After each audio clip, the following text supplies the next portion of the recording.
This is going to revolutionize television, Chris. It's going to be talked about when I retire for years and years, or maybe it's the last time we do it. But I've got some strong takes. Sat and watched the Sixers, Bucks. I'm now kind of moving into watching a lot of NBA stuff. And so I've got 4 or 5 NBA topics. You tell me great take or let's debate. So I'll start with this one. And I said this at the end of last year. With LeBron and AD, they can't stay healthy. Lakers are 9th in the West. I would trade AD in the offseason, even if it infuriates LeBron. Great take or let's debate? Okay, it's a great take, all right? But there is a caveat, all right? I'm not shopping AD. I got to get rid of AD at all costs. I better get something for it. So I would amend it, Colin, to I'm open to moving AD, even if LeBron is upset about it. And I'm not sure if you make the right trade, Colin, that he will be upset because he sees what the rest of us see, that AD can't stay healthy. So here's the deal, though. I'm only trading AD for a superstar who's on that same level or a couple of stars. I'll give you a trade I would make. Bam Adebayo and Jimmy Butler. That's what I'm talking about. I want that in return. But now that doesn't work financially, so that's hard to make. That's my point, though. What trade is out there? You're not getting Embiid. You're not getting Giannis. I'm not doing it for Damian Lillard. As great as Dame is, he's a guard. He doesn't defend. He's having a bad year, or he was, at least before he got injured, subpar year by his standards. So I'm open to trading AD, but I'm not just giving him away at all costs to move on. I got to get something that helps me win a championship next year because LeBron's still here. All right, my take. The 76ers clearly won the trade with the Nets. They're asking one really good player to join a veteran coach, a great center, terrific chemistry, going to be seamless. You'll see it in a week. They won the trade. Great take or let's debate? Let's debate. All right, I like Philly, but they got to get it done quickly. All right, I think they won it in the short term, but Brooklyn won it in the long term. And here's what I mean. I think this is the best year, Colin, for the Sixers to win the championship. I'm not predicting they will. I think Milwaukee's the best team in the East. But this is their best shot. James Harden will be 33 years old at the start of next season. He will be in his 14th year. And Colin, we know he loves the nightlife. He loves the boogie. All right, so what is he going to be like next season, right? We see this year that he wasn't quite the same James Harden. Was it because he wasn't happy? Was it because he's getting older? Was it because the referees are calling the game differently? Whatever the case, he was an all-star, but not a superstar. And so I'm concerned long-term about what I'm going to get from James Harden. And also, there are some questions about the fit. Everybody says, great guard, especially he's a great point guard when he wants to be, and a great big man in Embiid. Perfect fit. Well, Embiid actually likes the ball a lot, has a ball in his hands a lot, plays on the perimeter a lot. And he's not the type that's going to run the pick and roll with Harden and roll to the basket for easy lobs that Harden loves to throw. So this is not the match made in heaven that everyone thinks. It can work, but it better work quickly, Colin, or they could regret this in the long term. Very interesting take on. I like that. I didn't think about that. All right. Ben Simmons going to have the same problems he had everywhere else. Disengaged, lacks confidence. I don't buy too many moving parts with a lot of egos. I don't buy Brooklyn. Great take or let's debate? Great take. Look, on paper, there are questions, as I just said, about Philly on both of these sides.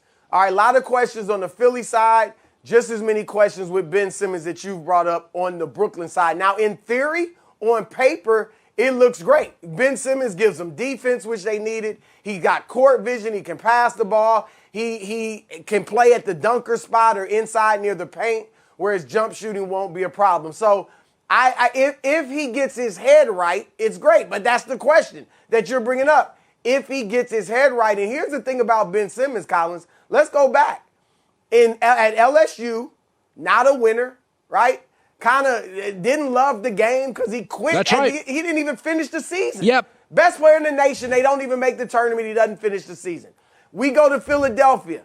Does he love the game? Well, why didn't he just at least get a little better at his jump shooting over the past 4 or 5 years? Didn't even try. Still where he was his rookie year.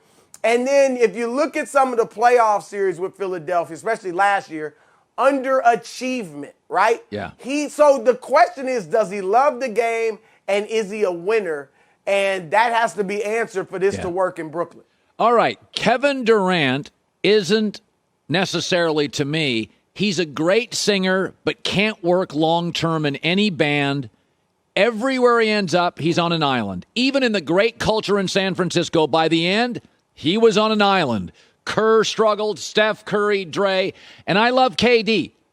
He's talented, but I don't necessarily think you can say he's a winner. He's just a great singer, can't get along with band members. That's who he is. Oh, let's debate. I wouldn't say he's not a winner. What I would say, Colin, is he's not a leader. And to me, that means he is a perfect bandmate if you got leaders. So in Golden State, you're right. At the end, it got kind of shady because he had people whispering in his ear. He wants to be the leader, but he's not the leader. So I look at him, Colin. You're of age where you remember this. Run DMC. Yeah. Great group. They had 2 rappers running DMC. And Jam Master Jay was the DJ, the late Jam Master Jay. Now, Jam Master Jay was as important to the group as Run and DMC were. He made the beats. He was scratching all of that. But he wasn't built to be the leader. He needed the 2 MCs to get the crowd going, to make it work, to be the front man. He just did all the great work behind the scenes and still got credit, but he wasn't the leader. That's Kevin Durant. All right, I think Kevin Durant, Colin, can fit anywhere. And this is what worries me about James Harden. You couldn't play with Kevin Durant. Durant doesn't need the ball a lot. He doesn't shoot too much. He doesn't over-dribble. He doesn't have an overbearing personality. He just wants to catch it and score. And so I think he's a perfect fit for the band, but he is not the leader of the band. And that could spell problems in Brooklyn because who is the leader? Is it Kyrie? Uh-oh. Yeah. All right, here's another one. Zion, we're about 80% there.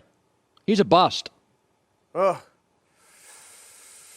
Well, I hate to say it. Right now, it's a great take, Colin. And I think you hate to say it as well. But look, it is what it is. He's played, I think, 85 games. He will have played 85 games in his first 3 seasons. That means he's missed 2 of his first 3 seasons. Yeah. The hope, and people won't get excited about this name, the hope is that he becomes the Zydrunas Ilgauskas.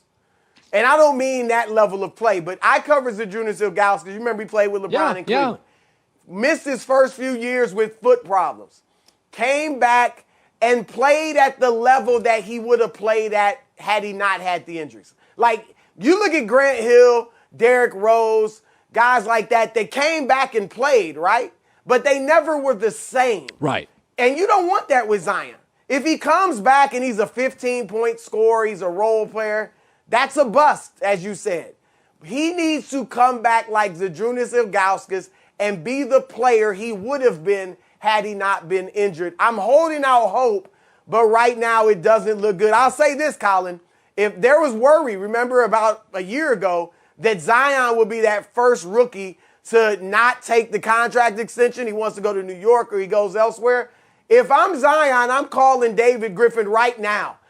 Griff, let's sign this extension as soon as possible. I'm in. I want to stay. He can leave later, but he needs to lock up that money long term. And if I'm Griff, I'm avoiding Zion for now. I'm not answering the phone. I'm not looking him in the eye. I don't want to talk about the contract. Well, Zion, hey, how you doing? Look, I got to go. So it's a tough situation for New Orleans because do you sign him long term or do you not? That's going to be a big question for them. By the way, a Broadcasting Hall of Fame called. They're considering putting Great Taker, Let's Debate already in. They're going to vote it in. That's how strong this segment was, Broussard. Thank you. Debuted very strongly at the box office. Have a great weekend. You and Rob later on radio, Fox Sports Radio. You're crushing it, buddy. Thanks. Hi, everybody. Thanks for watching. Subscribe here to get the latest from the show. Also, be sure to check out more of the best clips from The Herd or go watch a few segments from other shows on FS1.